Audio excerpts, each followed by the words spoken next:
Welcome back to the power barn. As you can see here and through our time lapse, we now have our compressor room here fully enclosed. We got a few things left to do on the door here. Eventually it's going to get all trimmed out and everything also, which hopefully you see in this video.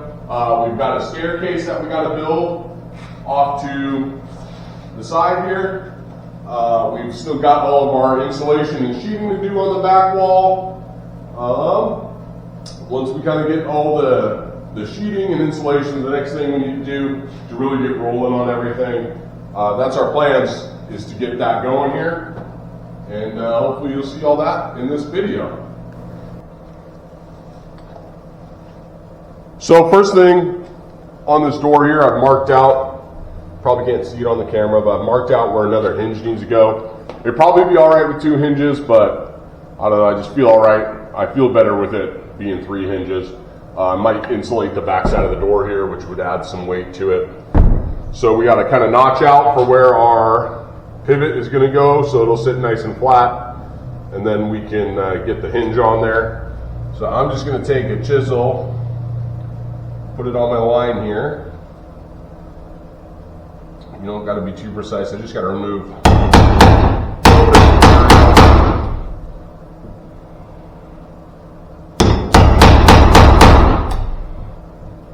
There's probably better ways to do it. Hey, this works for me, so it's what we're going with.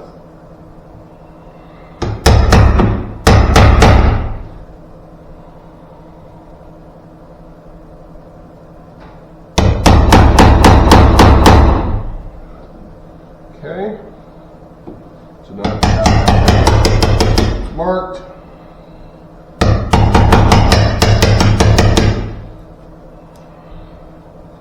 Come in here and start shaving down on the material, like so.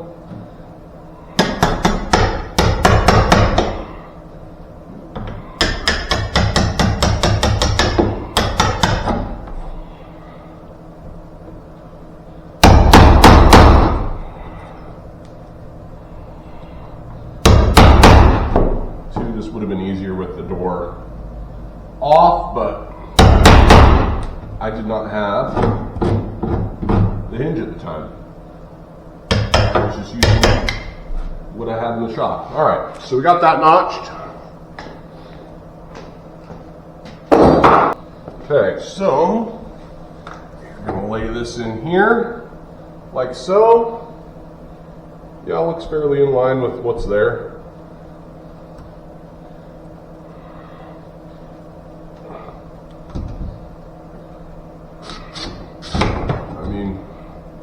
Not building watches here, so this will be fine.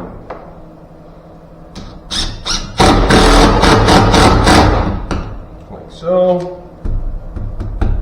Give that a tap to where, there we go. You know, right about there looks about level. Have another screw from my pocket.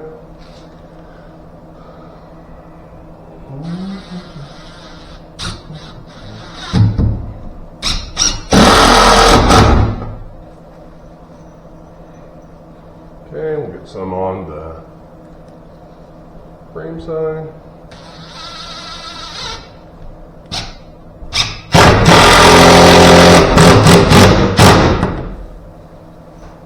That's probably really loud on camera.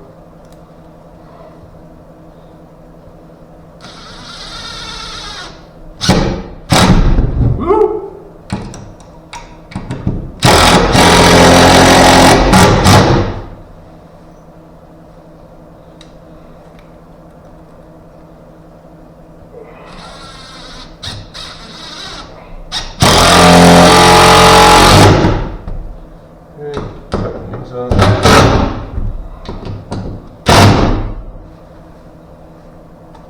So,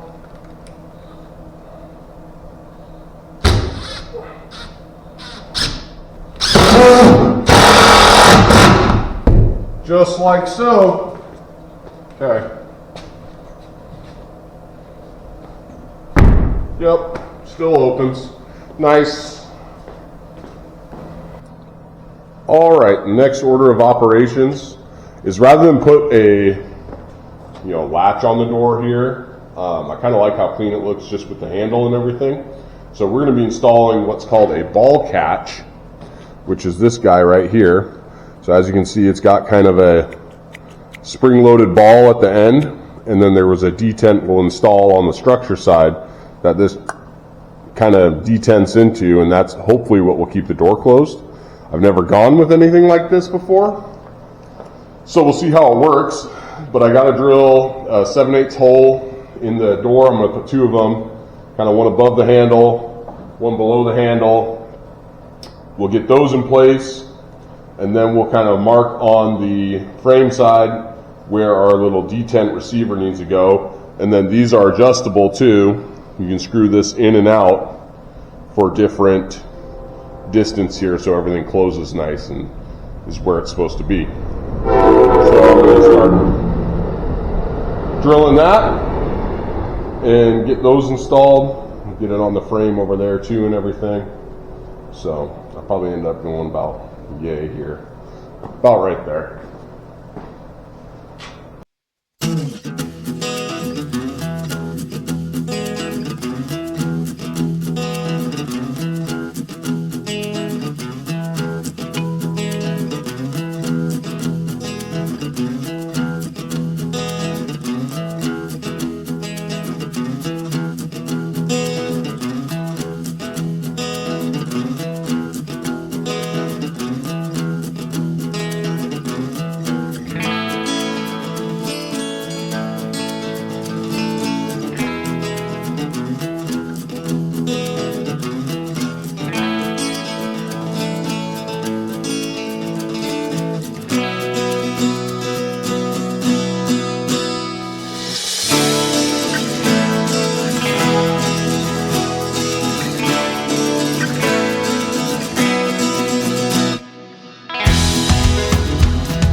Oh boy, Christmas miracle just happened. So I got done with the door, and I was like, all right, what else do I have to do?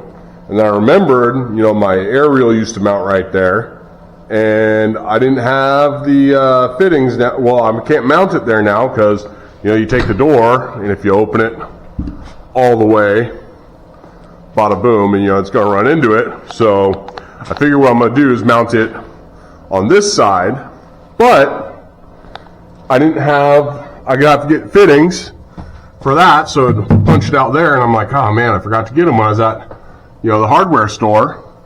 But wouldn't you know, I looked in my box of miscellaneous home stuff, and I had a stub threaded and a 90, and I got my adapter already, so I got everything I need to get my air hooked back up, and I don't got to go to the store.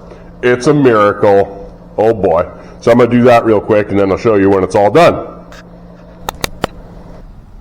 Well, I got a big pile of insulation. I got the shop warming up with a fire going. It's time to get that back wall covered. We'll see how far this gets me. I got 7 bags. It says 7 pieces in each bag, so we'll see how we do here.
All right, so we got our insulation up, kind of a few pieces above the compressor room, all the way up to the compressor room here. So I got such a mess going that if I try and empty out the compressor room and then do the insulation and sheeting and everything in there at the same time I'm doing this, I am not going to have anywhere to work in the shop, just because I got stuff pulled out and everywhere right now. But so what, well, not but so here's what I'm going to do, is we have these cabinets I picked up, some cool old automotive cabinets that are going on the back wall there. The only thing is the spacing for the holes in them to where they would screw to the wall do not line up with standardized stud spacing. So I have to now go ahead and put a bunch of blocking in the wall back there to where once these are mounted and I have them in the spots they want, there'll be blocking that I can secure that to. So I got the saw out, we got some 2x4s and assorted other scrap that I'm going to use for the blocking, and I'm going to get going on laying out the blocking for the cabinets back there. Once that's done, I can put together my list of my sheeting I need and everything, go get that sheeted and done, and then once that area is complete, I can put some things back together and then empty out the compressor room and start doing that. So that's my plan of attack right now. We'll see how it goes here.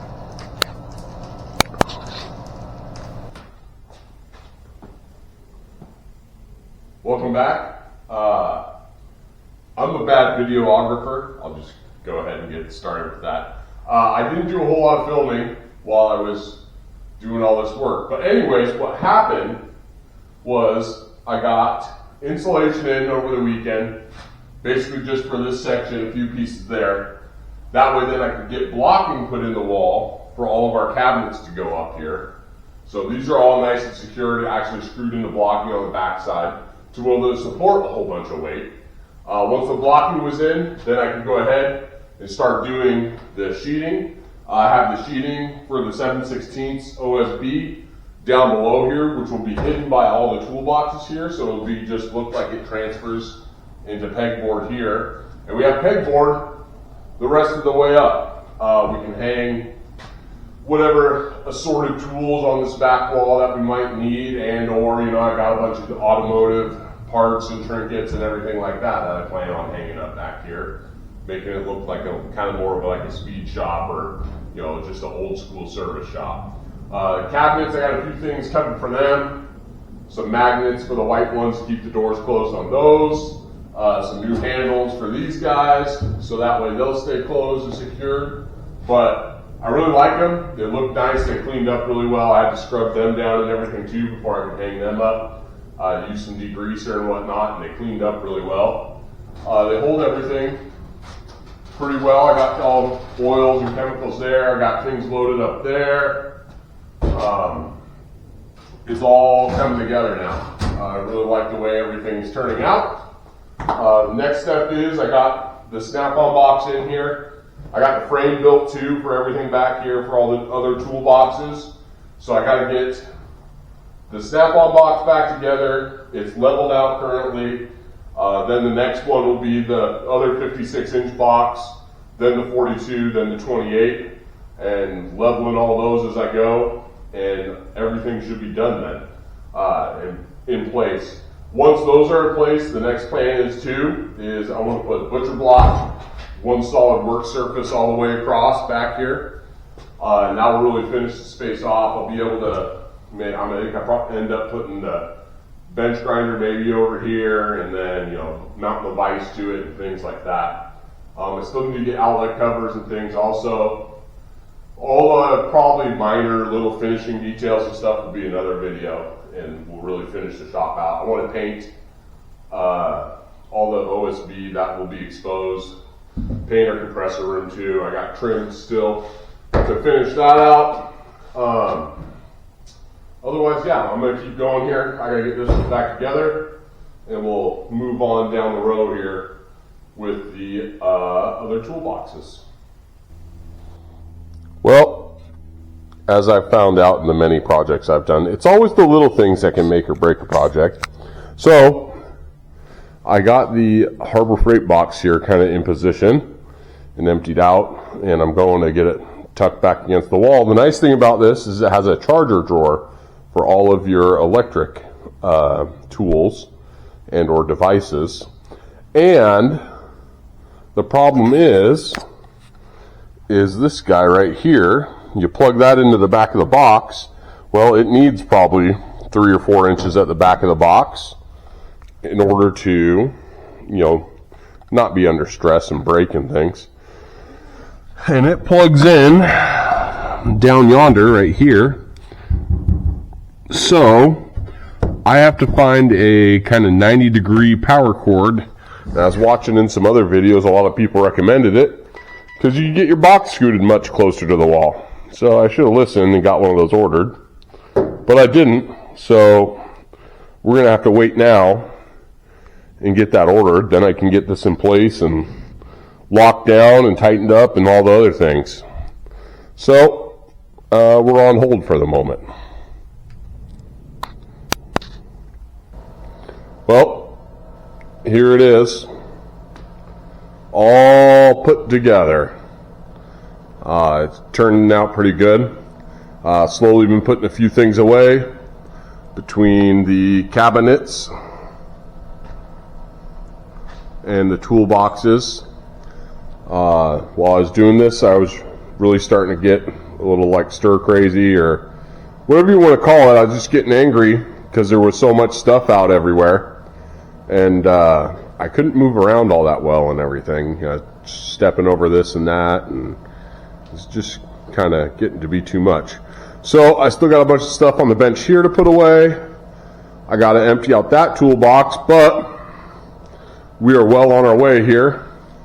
This is actually my first toolbox I ever had, and I got it all emptied out and everything's put away.